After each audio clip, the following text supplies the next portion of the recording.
When the court made me power of attorney over my dad's finances, I thought the hardest part would be navigating his medical bills. That was before I found the ledger and realized that for the last 20 years, he's been sending a large chunk of his income to a daughter I never knew he had. My dad, Henry, was never what you'd call an open book. A civil engineer who spoke the language of blueprints and stress loads far more fluently than the language of feelings, our relationship had always been structured. We had scheduled Sunday phone calls, holidays spent in polite, surface-level conversation, and a mutual understanding that we loved each other from a safe, manageable distance. He was a good man, I suppose. He provided. He was stable. But he was also a stranger in many ways, a quiet figure at the head of the dinner table who seemed to carry a world of thoughts he never shared. The diagnosis came like a sudden storm on a clear day. Early onset dementia. At 62, the man who had built bridges and meticulously planned city water systems was now losing the architecture of his own mind. The decline was swift and brutal. It started with forgetting keys and names, the kind of things we all do. But soon, he was getting lost on his way home from the grocery store he'd been going to for 30 years. Conversations became looping, frustrating circles of repeated questions. The final straw was when I found a stack of unopened, unpaid bills shoved in a kitchen drawer, past due notices threatening to cut off his power and water. It was a stark, terrifying sign that he could no longer manage his own affairs. That's when the doctors and a social worker gently suggested I step in. The legal process was a blur of paperwork and court dates, but soon enough, a judge's signature made me the steward of my father's life. His agent, the one with a fiduciary duty to act in his best interest. His house, a modest two-story colonial he'd lived in since before I was born, was a testament to his disorganized mind. It was an ordered chaos I'd never been allowed to penetrate. Now, armed with a legal document, I waded into the mess. The first order of business was to get a handle on his finances. I spent a weekend at his dusty mahogany desk, surrounded by shoeboxes overflowing with receipts, bank statements from a half-dozen different banks, and cryptic, handwritten notes. It was an archaeological dig into a life I barely recognized. There were investments I never knew he had, a pension from his old firm, and a surprising amount of credit card debt. I started to build a spreadsheet, a digital map of his financial world, feeling a grim sense of satisfaction as I brought order to the chaos. And then I found it. Tucked away in the bottom drawer of his filing cabinet, beneath a pile of old tax returns, was a simple, leather-bound ledger. It felt out of place among the mess of loose papers. The spine was worn, the leather soft from years of handling. Curious, I opened it. The first entry was dated almost exactly 20 years ago. The handwriting was my father's, the same neat, precise block letters he used for his engineering diagrams. The entry was simple: AM. $2000. Below it, a month later, another entry: AM. $2000. It continued page after page, a silent, unbroken record of a single, recurring payment. $2,000. Every single month. For 20 years. My heart started to pound a little faster. Who was a .m? And why was my frugal, notoriously tight-fisted father sending them what amounted to nearly $500,000 over 2 decades? I cross-referenced the ledger with the bank statements I'd organized. Sure enough, there it was, a monthly cashier's check issued from his main checking account, always for the same amount, always on the 15th of the month. The payee was listed as Amelia Mayfair. I didn't know anyone by that name. It wasn't a family member, not a friend I'd ever heard him mention. It wasn't a business or a charity. It was just a name. A very expensive name. My mind raced through the possibilities. Was he being blackmailed? Was this some old debt he was repaying? A secret investment? None of it made sense. My father was a man of routine and predictability. A secret, 20-year-long financial commitment of this magnitude was so far outside the blueprint of the man I knew that it felt like I was looking at the records of a complete stranger. A cold knot of dread began to form in my stomach. I had a legal and moral obligation to protect my father's assets for his care, and right now a significant portion of them was flowing into a black hole I couldn't explain. The ledger sat open on the desk, its neat columns a silent accusation. I had to find out who Amelia Mayfair was, and the deeper I felt I was about to dig, the more I feared what I might unearth. The name Amelia Mayfair became an obsession. It echoed in my head during long work meetings and kept me awake at night staring at the ceiling. I started my search where everyone does these days, the internet. I typed her name into every search engine and social media platform I could think of. The initial results were frustratingly vague. There were a few Amelia Mayfairs scattered across the country, but none that seemed to fit. There was a real estate agent in Arizona, a college student in Oregon, a food blogger in Toronto. None of them felt right. There was no obvious connection to my father, who had spent his entire life in the suburbs of Philadelphia. I went back to the bank statements, hoping for a clue. The cashier's checks were all mailed, so there was no electronic trail leading to a specific bank account. All I had was the name and a post office box address in a small town in upstate New York I'd never heard of. My next step was to hire a private investigator. It felt dramatic, like something out of a movie, but I was hitting a wall, and my father's savings were not a movie. They were very real, and they were dwindling faster than I'd anticipated. The memory care facility I was looking at for him had a waiting list and a price tag that made my eyes water. The monthly average cost for dementia care was staggering, and his funds, which had seemed substantial at first, were starting to look terrifyingly finite.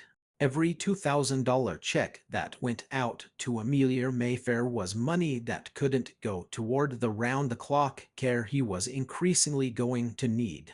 I explained the situation to the PIA gruff, no-nonsense guy named Sal. I gave him the name, the P.O. box address, and the timeline. I tried to sound detached, like a responsible son simply doing his due diligence. It's a matter of fiduciary responsibility, I said, the legal term feeling like a shield. Sal just nodded, his expression unreadable. I'll see what I can find.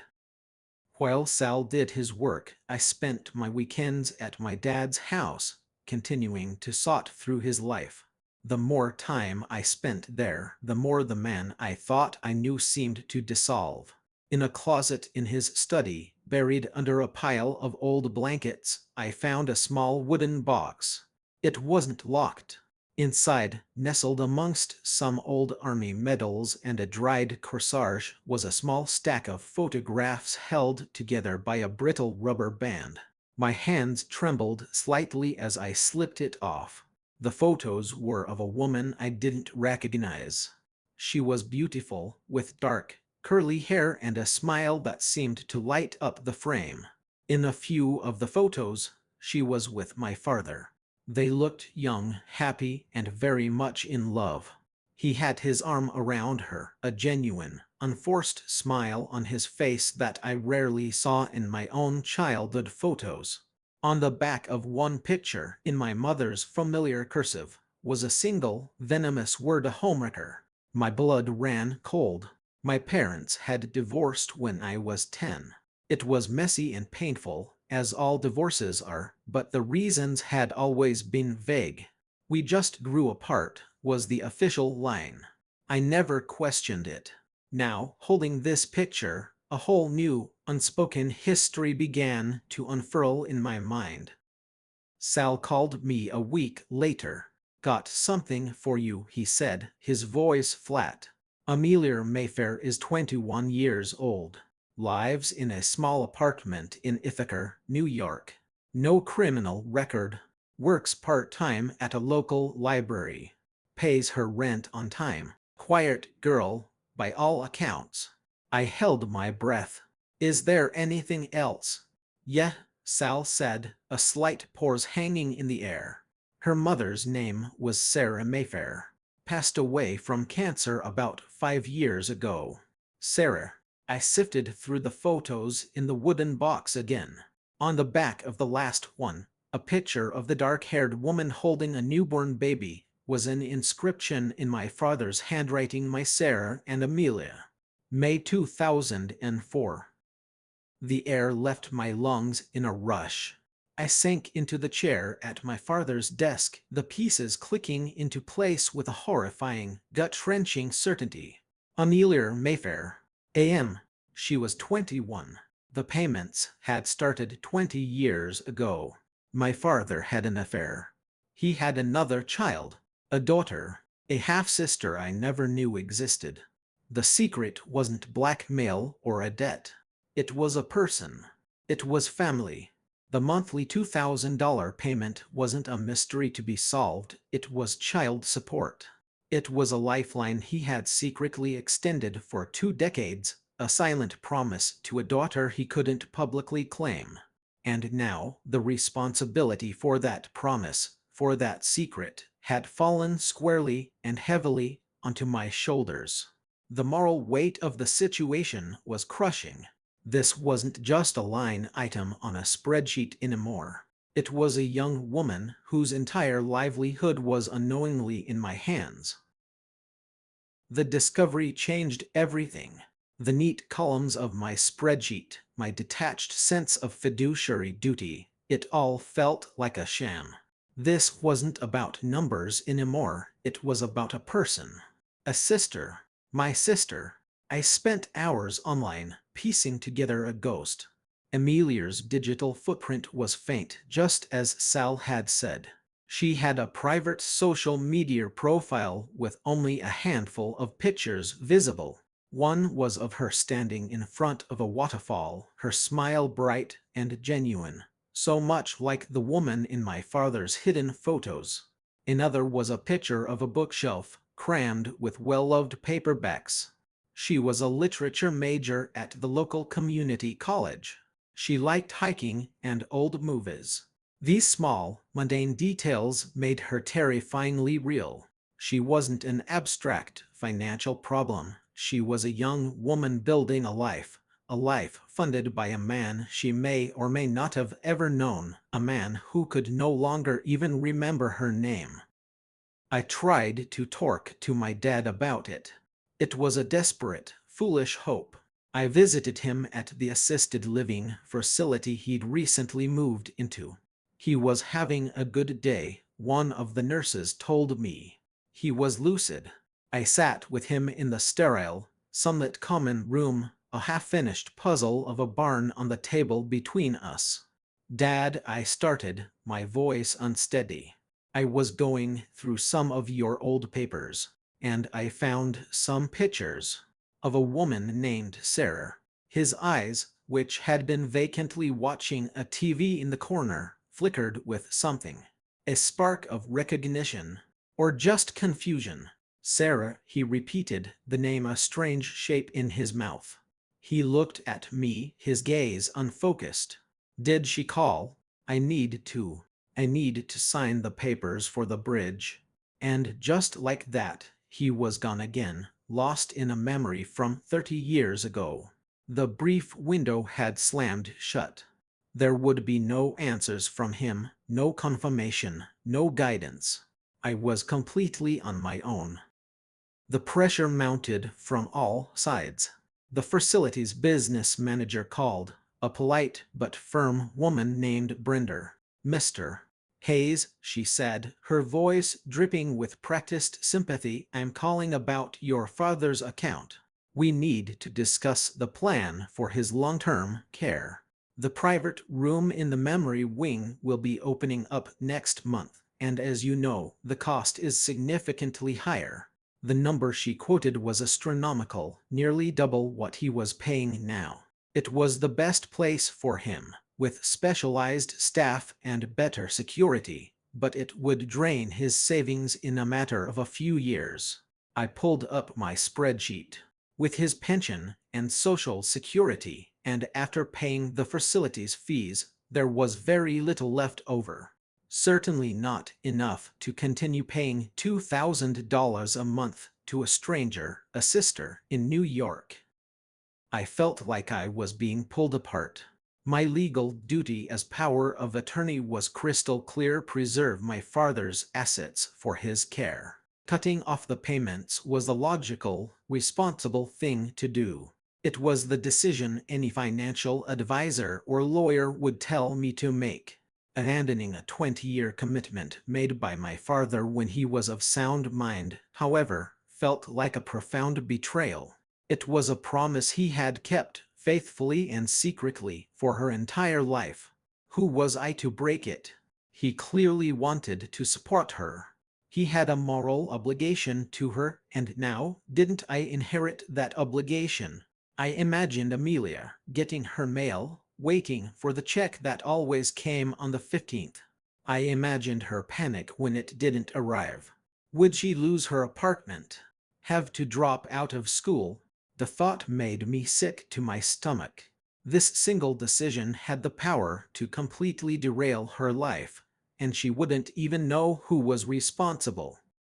One night, fueled by a mixture of whiskey and desperation, I did something reckless. I found the number for the library where she worked. My heart hammered against my ribs as I dialed. A soft, clear voice answered, "Ithaca Public Library, this is Amelia speaking. How can I help you?" I froze. My throat went dry. I had no plan, no script. What was I going to say?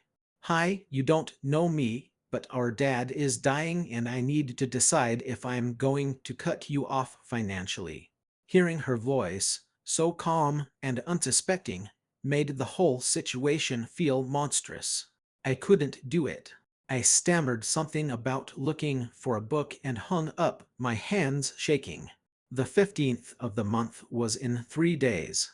I had to make a decision. I could honor the secret that defined the last 2 decades of my father's life, or I could honor my duty to the broken man he had become. I couldn't do both. The 2 days leading up to the 15th were the longest of my life. I barely slept, running the scenarios over and over in my head until they blurred into a single, throbbing headache. Every time I leaned toward cutting off the payments, my mind would conjure the image of Amelia's face from her profile picture, smiling and oblivious. Every time I resolved to continue them, I'd hear Brender's voice from the care facility, reminding me of the escalating costs and my father's dwindling funds. It was a perfect, ethical nightmare with no right answer. My fiduciary duty was to the man who was my father in name, the man I was legally bound to protect. But what about the moral duty to the sister I never knew I had? What would my father, the man he was before the dementia, have wanted me to do? The ledger, with its 2 decades of consistent entries, seemed to be his only testament. It was his will, in a way, written over 20 years. On the morning of the 14th, I sat at my kitchen table, staring at my father's checkbook. My own hands felt foreign as I picked up a pen. I wrote out the cashier's check to Amelia Mayfair for $2,000, my signature on the authorization line feeling like a forgery. But I also wrote a letter. My hands were sweating as I tried to find the words. I didn't identify myself. I didn't mention our father. I kept it anonymous, clinical, and cruel in its brevity. The letter explained that due to unforeseen and irreversible circumstances, the financial support she had been receiving would be terminated. This would be the final payment. I told her I was deeply sorry. I sealed it in the envelope with the check, a cold finality settling over me. It felt like I was executing a will for a man who was still alive. I had chosen my legal duty. I had chosen to protect my father's immediate needs over his long-term promise. I had abandoned my sister. The next few months were a quiet, hollow blur.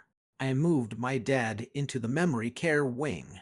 The increased cost hit his bank account exactly as I'd feared, a voracious beast chewing through his life savings.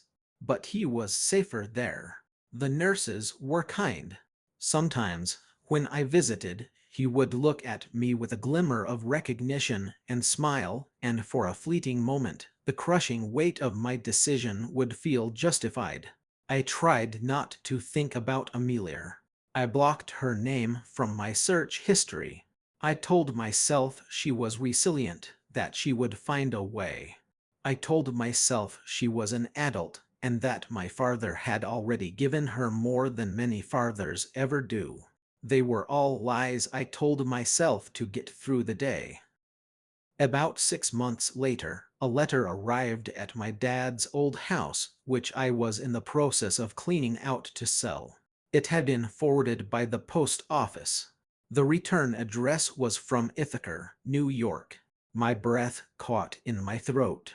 It was addressed to Henry, my father. With trembling fingers, I opened it. The letter was from Amelia. "Dear Henry," it began. "I don't know if you'll ever read this. For a long time, I wasn't sure if I should even write it. I know we never met, and maybe you preferred it that way. For my whole life, there was just this check that arrived every month, a silent, steady presence from a man my mom said wanted to help us. When she was alive, she told me you were a good man who made a hard choice. After she died, the checks kept coming, and it felt like you were still looking out for me. It's what allowed me to stay in our apartment, to go to school. It was everything. When the payments stopped, I was scared, and I was angry. But mostly, I was sad because I figured something must have happened to you. I hope I'm wrong. I want you to know that I'm okay. I had to leave school for now, and I'm working 2 jobs, but I'm making it. The most important thing I wanted to say was thank you for everything. You gave me a chance, and I promise I won't waste it. I hope one day you'll let me thank you in person. Love, Amelia." I read the letter 3 times, the words blurring through my tears. I had made the right decision, the legally sound, responsible choice. I had protected my father's estate. But reading her words, so full of grace and strength, I had never felt more wrong in my entire life. She wasn't a financial liability, she was his daughter, and she deserved to know him, or at least to know the story of the man who had silently supported her for 20 years. The house is sold now, and my father's affairs are in order. His condition is stable, though he rarely knows who I am anymore. The money will last for his care, just as I planned. But my dilemma isn't over, it's just changed. In my hand, I have Amelia's letter with her return address. I have a choice. I can let her remain a secret, a ghost in our family history protecting the fragile piece of the present. Or I can write back. I can open the door my father kept locked for 2 decades and introduce a sister to a brother she never knew she had, and a father she can never truly meet. What would you do? Would you protect the quiet order of a broken life, or would you embrace the beautiful, complicated chaos of the truth? Thanks for tuning in. If you enjoyed this story, Make sure to subscribe and give this video a like. We appreciate everyone and can't wait to bring more stories your way.